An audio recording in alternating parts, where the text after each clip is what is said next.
the day after he became premier, said, I really didn't expect to win this. So we're just going to have to sit down and think about how we're going to govern. We're going to have to come up with a new platform. Yeah, but basically, we're going to, some of these things have to be put aside here. Like, we really didn't have to expect to keep some of these promises. So, and again, the second thing working against Bob Rae, and people tend to forget this when they consider his career, is that he had the unfortunate task of being Premier of Ontario when Brian motherfucking Mulroney was Prime Minister of this country. Does anybody remember 19% interest rates? Not on your credit card, on your mortgage. Right. You know what I mean? Does anyone remember that? God, man.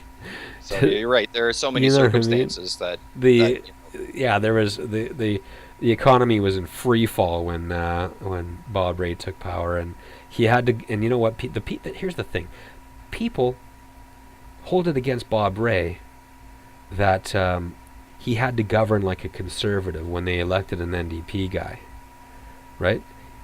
He kind of had no choice. Sorry, I couldn't help myself there. Okay, yeah, good one. You know what I mean? So he cut spending, and he didn't automatically agree with everything that labor leaders said. You know what I mean?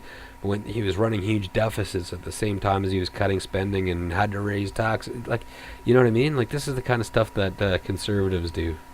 Mm-hmm. Like slash and burn politics. You know what I mean? And raising taxes on the middle class, which he did, and that's what conservatives do. They think everyone thinks they're the tax cutting party because they talk about tax cutting so much, but when you're not looking at the taxes that get cut are corporate taxes and taxes to the wealthy.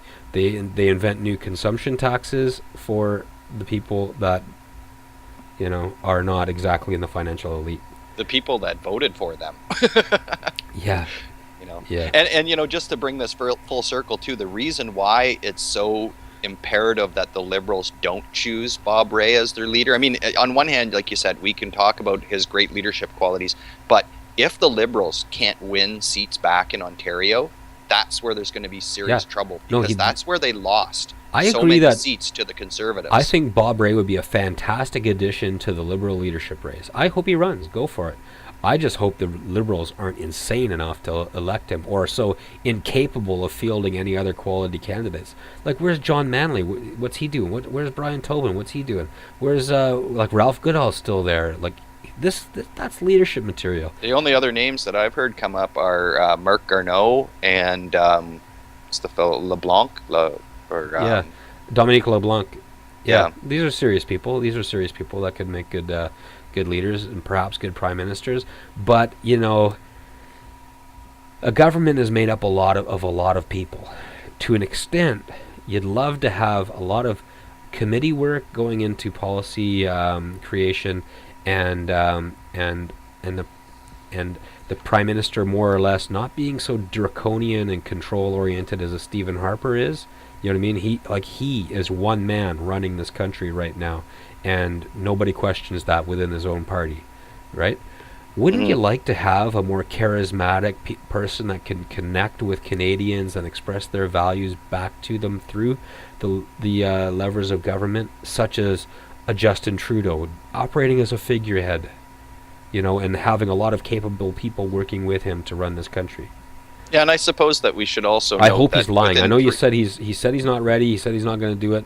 But there's still 3 years. We never know. He could change his mind. Oh yeah, right? yeah. There's a lot can happen. There's a lot that can happen, and he says he's not. But I think there's reasons that the Liberal Party wants to dispel those rumors to the last minute. I think you'll even see him hold off on his announcement to well into the leadership race too. You know what I mean?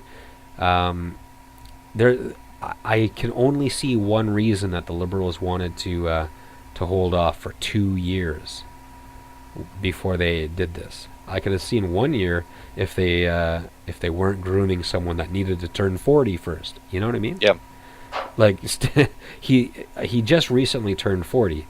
And so you don't want to be talking about a guy in his 30s running to be your next prime minister. Nothing against people in their 30s, but there's a certain gravitas to the position that can only come with age. You certainly wouldn't want someone like Justin Trudeau to get up and say, well, and I'm going to bring new politics to Ottawa because Stephen Harper represents old politics. And then his voice cracks. Yeah.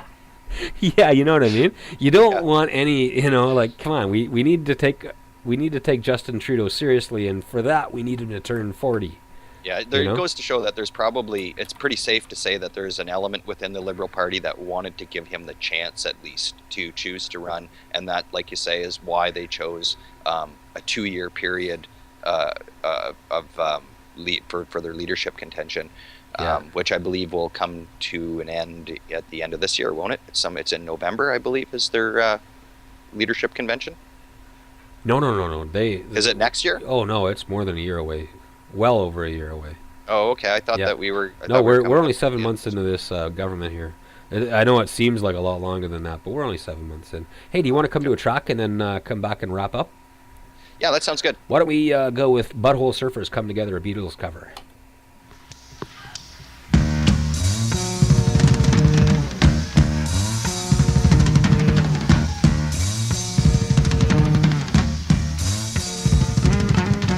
He come up flat top, he come grooving up slowly.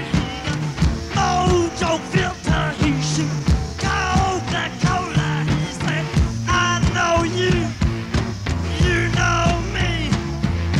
Not to be good looking, 'cause he's so hard to see.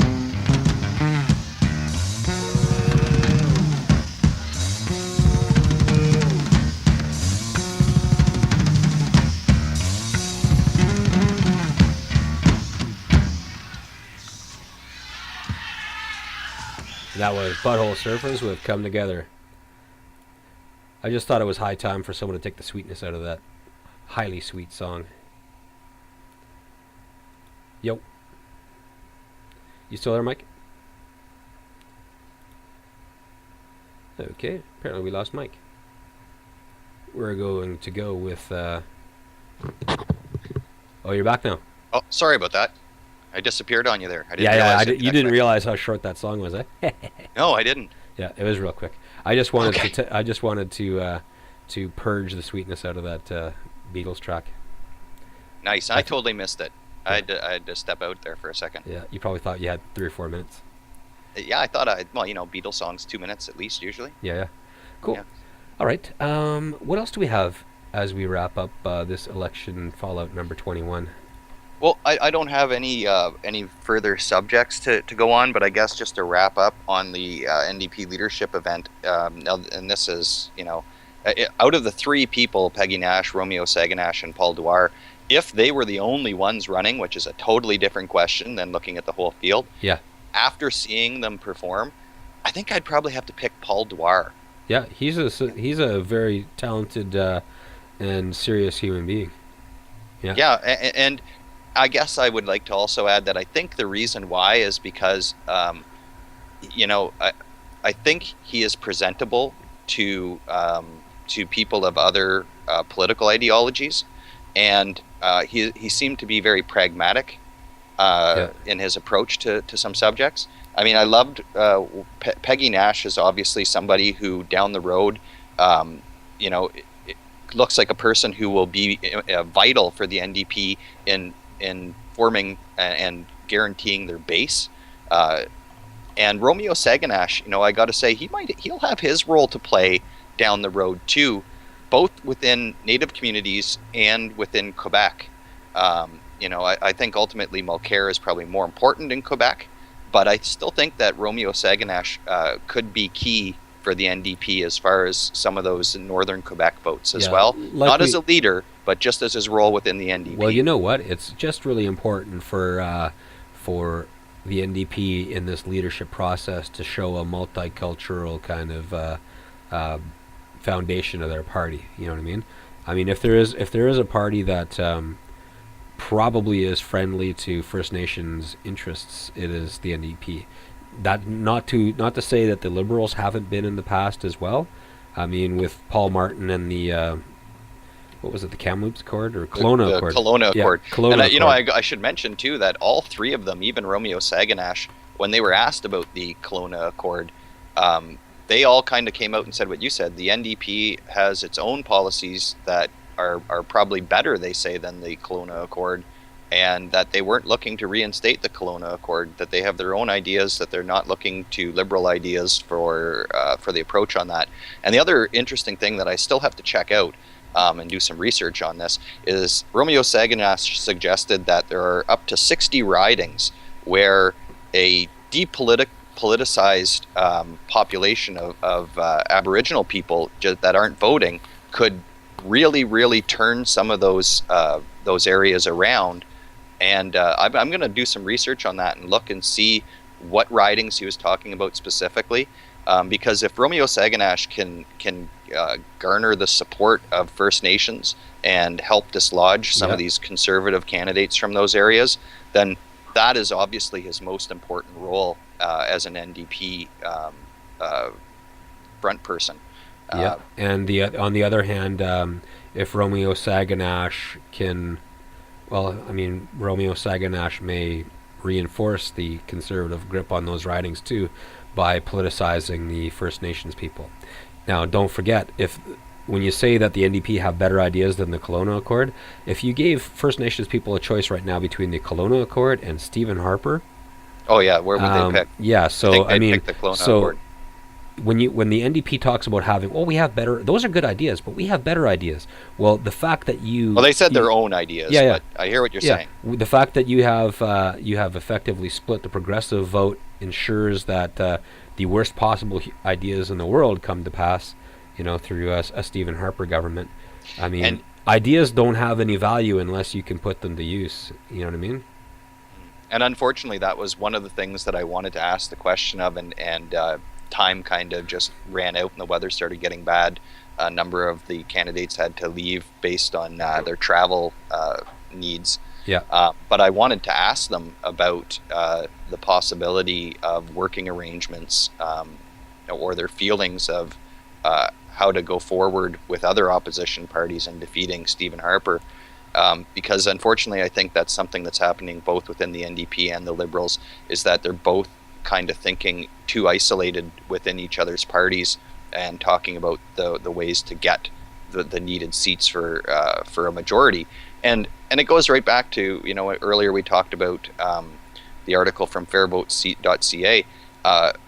A majority government, a defeat of Stephen Harper is great, but another majority government from another party, they're not going to do what Stephen Harper is doing, and that's good too. But I don't think a majority government is the answer. Here's the beauty of a minority government. A minority government is always answerable to the people because an election can be called at any time of weakness. For example, the first serious set of polls that have been done in Ontario since McGuinty was reelected have just come out, and they show Hudak's Conservatives up over 40%, McGuinty's Liberals at 33%, and Horvath's NDP down to 20%. Okay, this is a bit something for the media to talk about, because while McGuinty does not have a majority, he's got to really be looking at these polls. He's got to be serving and answerable to the interests of actual Ontario people, right? Mm-hmm. So when you see one party going up in the polls that much, then you're wondering, okay, how long does he have left to govern this province?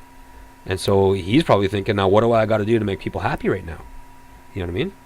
And what does he have to do to make sure that those other opposition parties are willing to continue to support certain aspects of his policy?